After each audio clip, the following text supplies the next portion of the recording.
Billy Godalming struck his maiden List A 100 to help Derbyshire to a 7-wicket win over Northamptonshire with 10 balls to spare.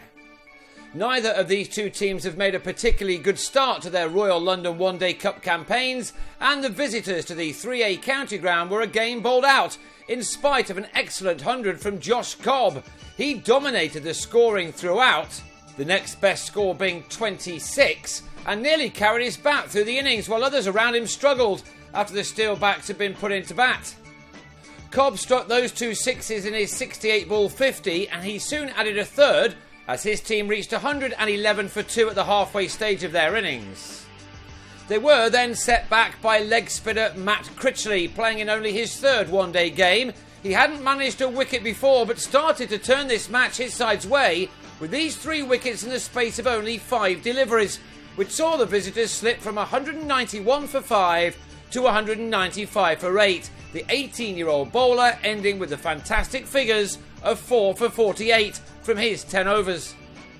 Cobb, who opened the innings, was the 9th man out in the very last over, just after he completed the 6th one-day 100 of his career, one made off 135 balls with only 4 fours but 3 sixes.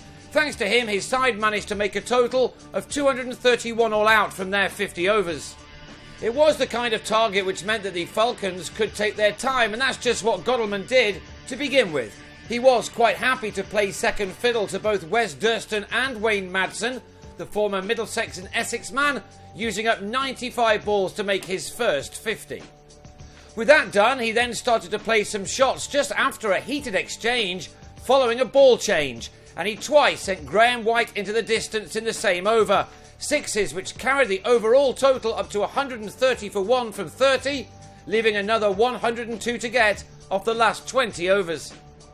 Madsen, a man who scored a hatful of runs in this 50-over competition in the last couple of years, added another half-century here, reaching it with this 6 off David Willey. But the England man then responded by removing both Madsen and Critchley in successive overs, and that just gave the visitors a little bit of hope, the total reading 185 for 3, with 47 runs left to find off the final 9 overs. But Godalming remained calm at the crease and reached 3 figures for the first time in List A cricket with this boundary, just his 6th to go with those 2 sixes. He'd shown the ideal way to chase down a target such as this one, his ton being made off a patient 151 deliveries, more akin to a red ball rate. And he was there at the end and rightly struck the winning runs in the penultimate over to end unbeaten on 109 to take his side to an important victory, their second from 4 in this year's tournament. This was a third defeat from 4 for the Steelbacks, who lost by 7 wickets with 10 balls remaining. They now go to Worcester on Sunday, while the Falcons are back in action in Guildford, also on Sunday.